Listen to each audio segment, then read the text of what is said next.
बिस्मिल्लाहिर्रहमानिर्रहीम। ये हम एक क्वेश्चन कर रहे हैं बेटा बाइनोमियल एक्सपेंशन से, जैसे from the past paper. The first part is expand 2 minus x raise to power 6 up to first 3 terms, ठीक है।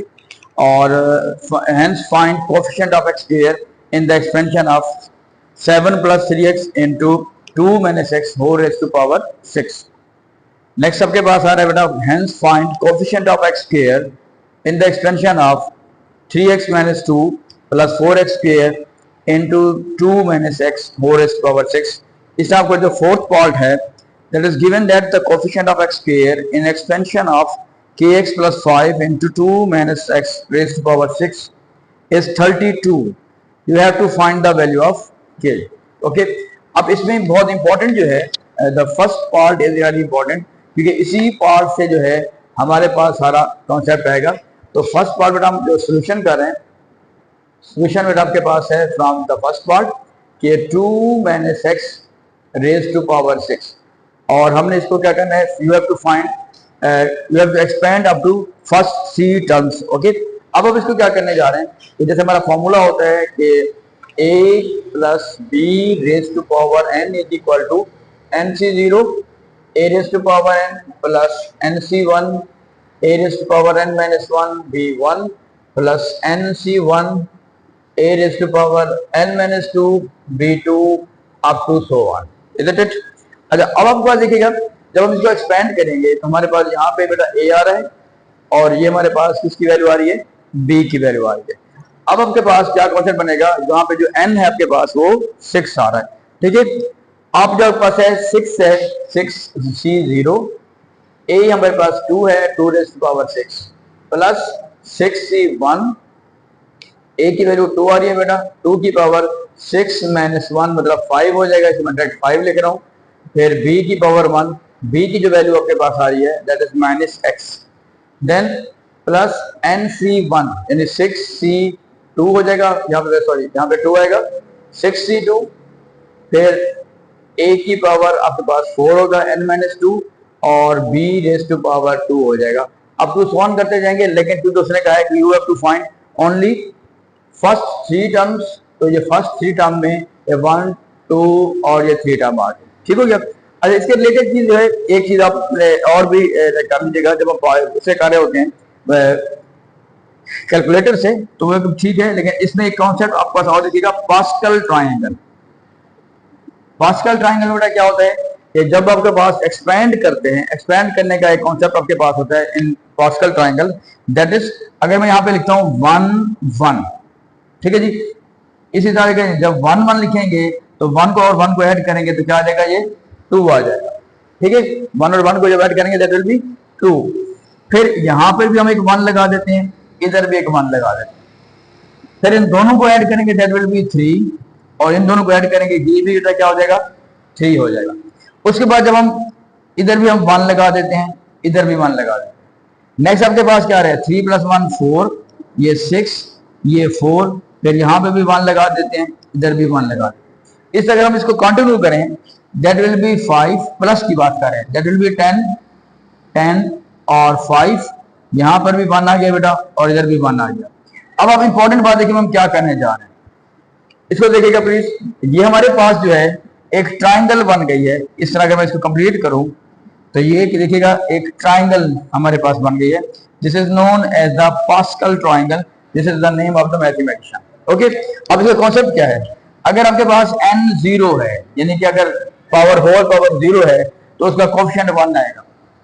अगर nc1 है, यानी आपके पास n 1 है, यानी फर्स्ट एक ही पावर आ रही है, तो उसके जो कोएफिशिएंट्स बनेंगे वो 1 1 बनेंगे, क्या बनेंगे, 1 1। इस अगर n2 है तो उनके जो कोएफिशिएंट्स बनते हैं वो 1 2 1 बनते हैं। बेसिकली जब हम फॉर्मूला लगाते हैं a प्लस बी का स्क्वायर, तो a प्लस बी का स्क्वायर क्या होता है जी, a square plus 2ab plus b square, ठीक है। तो वहां पे एक स्क्वायर का कोएफिशिएंट 1 होता है, फिर 2 आएगा, फिर 1 आएगा। इसी तरह अगर रो 3 है, यानी n3 है, यानी कि आपके पास n3 है, तो उसके जो कोएफिशिएंट्स बनेंगे 1 3 3 1। इस तरह बेटा ये n4 के लिए है, इस तरह ये n5 के लिए है। अगर हमारे पास यहाँ पे लिखा हुआ है n6 सपोज, तो यहाँ पे आप कर सकते हैं ये बेटा 6 आ जाएगा, ये 15 आ जाएगा, ये 20 होगा, ये 15, यहाँ पे 6 और इधर भी 1 आ जाएगा और इधर भी 1 आ जाएगा, तो ये n इज इक्वल टू 6 के लिए हो गया। अब अगर हम इसको कंपेयर यहां से करें, देखिएगा ये पावर 6 है, तो अगर मैं इसको फोकस करके बैठूं इस रो को, इसका मतलब है जो पहला कोफिशिएंट बनेगा वो 1 आएगा, ठीक है। और 2 रेज़ टू पावर 6 जो है हमारे पास, हम इसको साथ साथ करते जाते हैं, 2 रेज़ टू पावर जब 6 करेंगे तो दैट विल बी 64, ठीक है ना। और प्लस अब 61 ये 6 आएगा। अब इस रो को भी यूज कर सकते हैं जिसमें n की पावर 6 आ रही है, तो आप कैलकुलेटर को भी यूज कर सकते हैं, ठीक है। अब अगर आप कॉम्बिनेशन निकालने जा रहे हैं, ठीक है, लेकिन अगर आप इसको यूज करना चाहेंगे तो ये भी आपके पास आसान सा हो जाएगा। उसके बाद देखें 2 raise to power 5 that will be 32 और माइनस x हो गया बेटा, और 6 रेज़ टू पावर 2, अब देखिएगा दोबारा 6 रेज़ टू पावर 2 करेंगे तो 15 आएगा, ठीक है। इसको मैं फोकस करता जा रहा हूं, ये 1 आ रहा है बेटा पहले, फिर 6 आ रहा है और फिर वहां पे क्या आ रहा है 15 आ रहा है। तो मैं दोबारा बोल रहा हूं कि आप कैलकुलेटर को भी यूज कर सकते हैं और इस रो को भी आप इस तरह यूज कर सकते हैं। 2 raise to power 4 that will be 16 और माइनस x का square that will be plus x की पावर 2 आ जाएगा, क्योंकि हमें 3 टर्म तक जाना है तो हम इसको एक्सपेंड कर देंगे। तो that will B 64 plus plus minus minus हो जाएगा बेटा। तो इसको अगर हम मल्टीप्लाई डिवाइड कैंसिल कर देंगे तो ये हमारे पास क्या आ जाएगा, प्लस माइनस माइनस आ जाएगा बेटा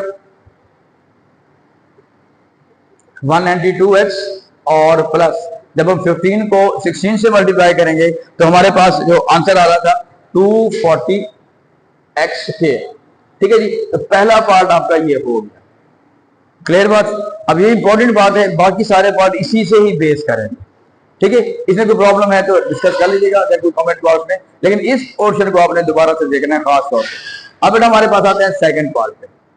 the second part is hence find the coefficient of x square in the expansion of this। अब देखिए इसमें हमारे पास क्या है कि 7 प्लस 3x और इंटू 2 माइनस x की पावर 6 है। अब इसको मैं दो वेज से आपको बताता हूं कि आप दो तरीके से कर सकते हैं। एक तो हो गया 7 प्लस 3x और 2 माइनस x होल 6 हमने एक्सपेंड कर दिया यहां तक, इसको आप दोबारा लिख लें और प्लस का 240x के हो जाए।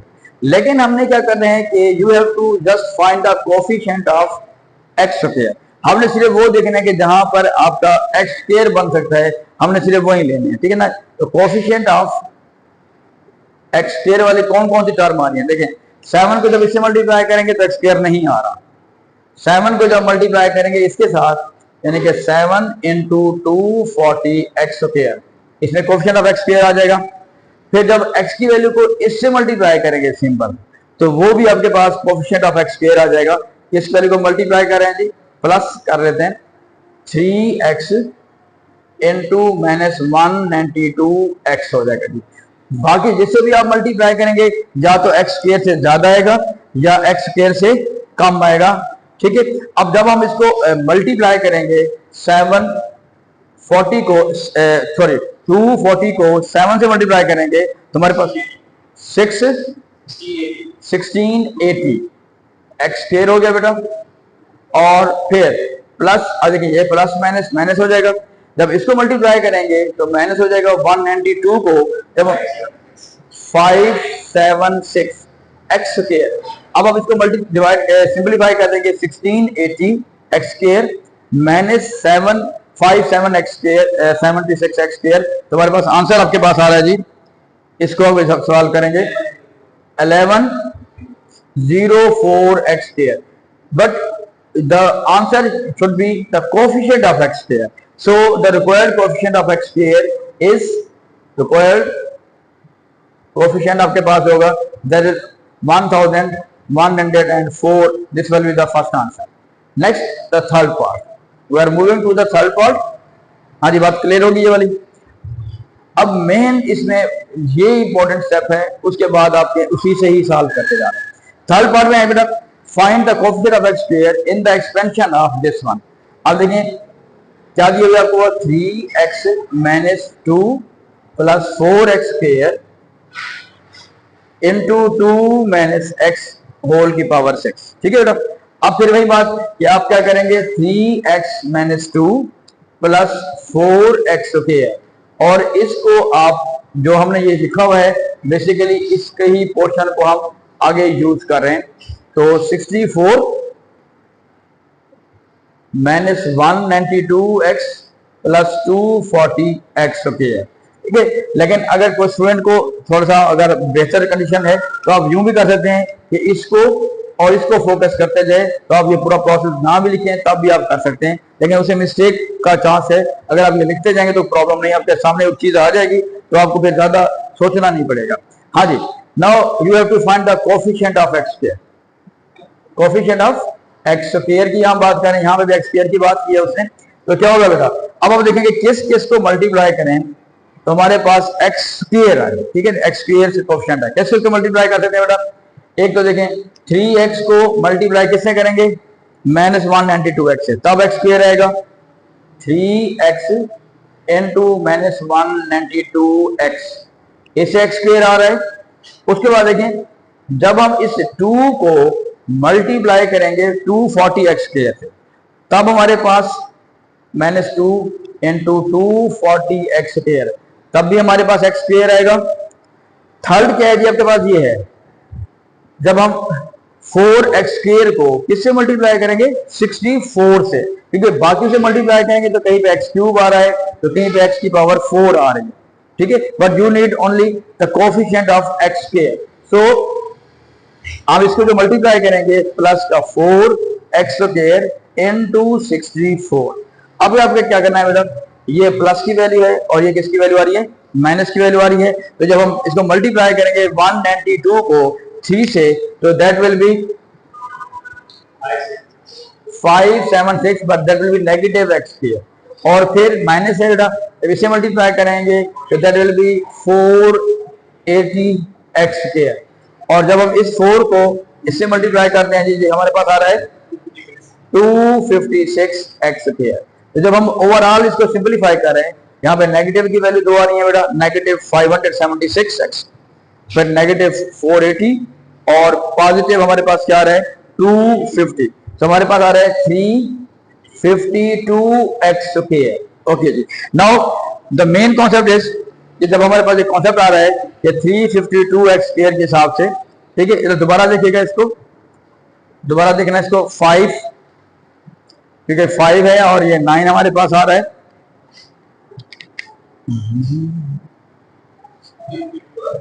352 एक्स स्क्वायर, तो हमारे पास बेटा कोफिशिएंट क्या आ जाएगा, और लेकिन नेगेटिव नहीं आएगा, so the coefficient of this will be negative 352 x square. Clear है बेटा।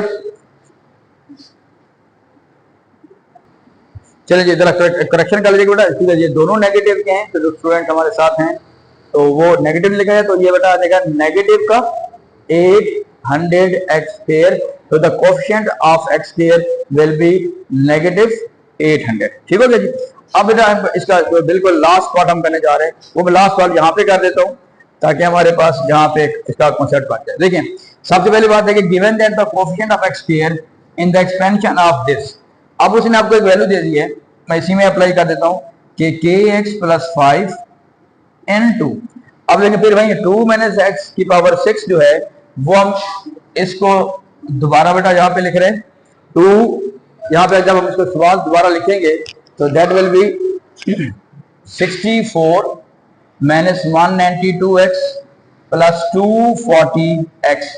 अब यहाँ पे उसने क्या दे दिया बेटा, देखिए अब अगर हम इसका कोफिशिएंट ऑफ एक्स स्क्वायर निकालते हैं, कोफिशिएंट ऑफ एक्स स्क्वायर इसी से का, देखें कोफिशिएंट ऑफ एक्स स्क्वायर कैसे निकलेगा बेटा, ये kx है, kx को किससे मल्टीप्लाई करना पड़ेगा, इसके साथ, तो मल्टीप्लाई हम कर रहे हैं कि यानी गिवन दैट, मैं लफ्ज इस्तेमाल कर रहा हूं यहाँ पे, given that kx into -192x, फिर kx को जब हम मल्टीप्लाई करेंगे, यहाँ पे आपके पास सॉरी वो लिखा हुआ है एक्स स्क्वायर, ठीक हो गया। अच्छा जी, अब आप जब 5 को मल्टीप्लाई करेंगे किसके साथ, प्लस 5 को मल्टीप्लाई करेंगे 240 एक्स स्क्वायर के साथ, तो अब उसने बताया कि इसका जो कोफिशिएंट आपके पास आ रहा है, अब देखिए ये एक्स स्क्वायर है बेटा, k को मल्टीप्लाई करेंगे इसके साथ, that will be -192k x square और फिर प्लस जब 5 को मल्टीप्लाई हम कर रहे हैं 240 से तो हमारे पास आ रहा है जी 1200 एक्स स्क्वायर। अच्छा अब देखिए इनके जो कोफिशिएंट्स बन रहे हैं एक्स स्क्वायर का वो है -92k और प्लस 1200। अगर हम इसका कोफिशिएंट लेते हैं तो उसने पहले बताया हुआ है कि इनका जो कोफिशिएंट है वो इक्वल टू क्या है जी 32 है। यानी इसका मतलब ये है कि यहाँ पे उसने पहले इन पार्ट्स में हमने फाइंड आउट किया है कि what will be the coefficient of x square. इधर उसने पहले से बता दिया है कि coefficient of x square is 32। इसका मतलब हमारे पास ये आ रहा है, इसको जब हम उधर लेके जाएंगे तो that will be -192k is equal to 32 minus 1200। ठीक है ना। इसको यहाँ पे जो है आपके पास इसका सिंपलीफाई करेंगे माइनस का 192 k इज इक्वल टू, जब हमारे पास जो वैल्यू आ रही है बड़ी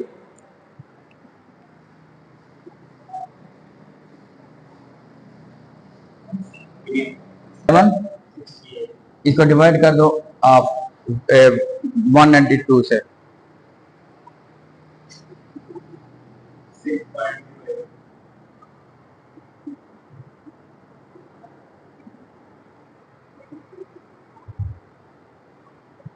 सिक्स पॉइंट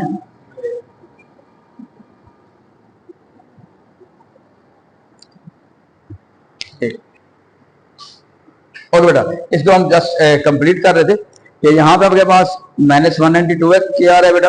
तो जब इसको हम सिंपलीफाई करेंगे वैल्यू को हम उस साइड पे लेके गए तो हमारे पास ओवरऑल जो के की वैल्यू आपके पास बेटा आ रही है दैट इज 6.08।